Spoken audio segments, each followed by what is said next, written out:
Bonjour à tous, bienvenue sur cette deuxième capsule de géométrie qui est en fait la suite de la première puisque aujourd'hui nous terminons l'étude des différentes relations entre les angles. Alors, dans la première capsule, vous avez déjà travaillé 4 relations entre les angles. Aujourd'hui, on ajoute 3 relations supplémentaires à celles qui ont déjà été vues. On ajoute les angles alternes internes, les angles alternes externes et les angles correspondants. Sachez que pour les 3 relations qu'on va étudier aujourd'hui, on va toujours travailler avec 2 droites, G et F, et une droite H qui va être séquente aux 2 premières droites. Sans plus attendre, on commence avec les angles alternes internes. Pour que des angles soient alternes internes, il y a 3 conditions à respecter. Voici une représentation visuelle d'une paire d'angles alternes internes. Encore une fois, je rappelle qu'on travaille avec les droites G, F et la séquence H. Pour être alterne interne, la première condition à respecter, c'est qu'il faut que chacun des angles soit de part et d'autre de la séquence. Je rappelle que la séquence, c'est la droite H. Donc, je dois avoir un angle qui se trouve à gauche de ma droite H et un autre qui se trouve à droite. Ici, je constate que c'est bel et bien le cas puisque l'angle mauve est à gauche et l'angle orange se trouve à droite de la séquence.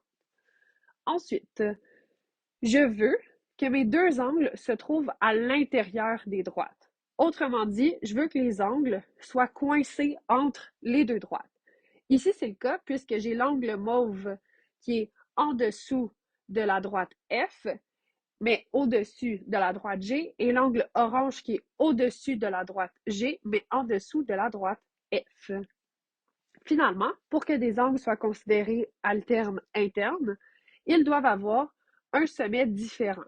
Eh bien, ici, on constate que les sommets des 2 angles ne se touchent pas. On a donc 2 sommets distincts. Pour cet exemple-ci, on a travaillé avec une première paire d'angles alternes internes. Mais vous devez savoir que 2 droites et une séquente forment toujours 2 paires d'angles alternes internes. Voici la deuxième paire. Donc, on a l'angle bleu qui est alterne interne avec l'angle vert. Maintenant, dans le même ordre d'idées, on a les angles alternes externes. Encore une fois, ici, on a 3 conditions à respecter pour avoir une paire d'angles alternes externes. Voici une représentation visuelle d'une paire d'angles alternes externes.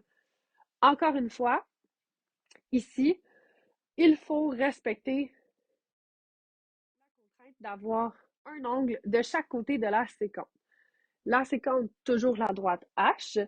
Je constate que mon angle rose se trouve à droite de la séquence H et que l'angle bleu se trouve à gauche de la séquence H. Ensuite, je veux que mes 2 angles se trouvent à l'extérieur des droites. C'est-à-dire que je veux qu'elles soient de part et d'autre des droites. J'ai donc l'angle rose qui est au-dessus de la droite F et l'angle vert qui est en dessous de la droite G. Les 2 angles sont vraiment à l'extérieur. Il n'y a rien qui est compris entre les 2 droites, c'est vraiment de part et d'autre de chaque droite. Et finalement, comme pour les angles alternes internes, des angles alternes externes doivent avoir des sommets différents. Encore une fois, ici, je constate que mes sommets ne se touchent pas. J'ai donc 2 sommets différents. Encore une fois, 2 droites et une séquente forment 2 paires d'angles alternes externes. Je vous en ai montré une première. Voici maintenant la deuxième, où l'angle jaune et l'angle noir sont alternes externes. Finalement, nous avons les angles correspondants. Encore une fois, pour avoir des angles correspondants, on a toujours 3 conditions à respecter. Voici une représentation d'angles correspondants. Donc, l'angle jaune et l'angle vert sont correspondants. Pourquoi? Eh bien, premièrement, les 2 angles se trouvent du même côté de la séquence. Je rappelle la séquence H ici. On constate que l'angle jaune se trouve à gauche de la droite H et que l'angle vert se trouve aussi à gauche de la droite H. Ensuite, la deuxième condition à respecter est qu'un angle doit être à l'extérieur et l'autre doit être à l'intérieur des droites. Si je pouvais vous dire ça en d'autres mots, ce serait que vous avez 2 choix. soit les angles sont toujours au-dessus des droites ou ils sont toujours en dessous des droites. Je vous explique ce que je veux dire. Ici, on voit que l'angle jaune se trouve au-dessus de la droite F. On voit que l'angle vert se trouve lui aussi au-dessus de la droite G. Autrement dit, mes deux flèches pointent vers le haut. Donc ici, j'ai un angle qui est à l'extérieur et j'ai un angle qui est à l'intérieur. Finalement, les deux angles sont aussi correspondants puisqu'ils ont un sommet différent. En effet, on constate ici que les deux sommets ne se touchent pas. Ils sont donc différents.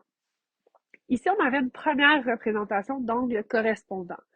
Sachez que lorsque vous avez deux droites et une séquente à ces deux droites-là, on a en fait quatre paires d'angles correspondants qui sont formés. On a la première représentation ici. On a une deuxième représentation ici avec l'angle mauve et l'angle pourpre. On a une troisième représentation ici avec l'angle rose et l'angle vert. Et finalement, on a une dernière représentation ici d'angle correspondant avec l'angle bleu et l'angle noir. Attention, attention, il y a un cas particulier à étudier. Le cas particulier dépend en fait des positions des droites. Donc, précédemment, les droites n'avaient pas de position donnée, tandis qu'ici, on a que nos deux droites sont parallèles. Donc, les droites F et G sont parallèles et on a encore H qui est séquente à nos deux droites. Ce que ça va faire, c'est que ça va venir ajouter une information de plus à nos différentes relations entre les angles. On va commencer par regarder ce qui arrive à des angles alternes internes lorsque F et G sont parallèles et que H est toujours notre séquente. Ici, vous voyez, on a nos deux paires d'angles alternes internes. On a les angles bleus et les angles oranges. Ce qu'on constate, c'est que les angles bleus sont isométriques. Les deux angles mesurent 120 degrés chacun. Même chose pour les angles oranges, les deux angles mesurent 60 degrés. Ce qu'on constate, c'est que lorsqu'on a deux droites parallèles et une séquente, nos angles alternes internes sont isométriques. Lorsqu'on a des angles alternes externes cette fois-ci, on remarque exactement la même chose. Les angles en orange mesurent 60 degrés, ils sont isométriques. Les angles en bleu mesurent 120 degrés, ils sont isométriques. J'espère que vous me voyez venir pour les angles correspondants. On a donc que les angles correspondants sont isométriques aussi lorsque F et G sont parallèles. Donc, par exemple, ici, pour les angles en orange, on a chaque angle qui mesure 60 degrés. Les angles en turquoise qui mesurent 120 degrés chacun. Les angles bleus, mesurent chacun 120 degrés et les angles verts mesurent chacun 60 degrés. Donc, ce que vous devez comprendre, c'est que peu importe le type de relation qu'on a entre les angles, que ce soit alterne interne, alterne externe ou correspondant, lorsqu'on a deux droites parallèles coupées d'une séquente, les angles vont être isométriques. Alors, dans les deux premières capsules, vous avez eu une vue d'ensemble des différentes relations entre les angles possibles. Merci beaucoup pour votre attention et bonne pratique!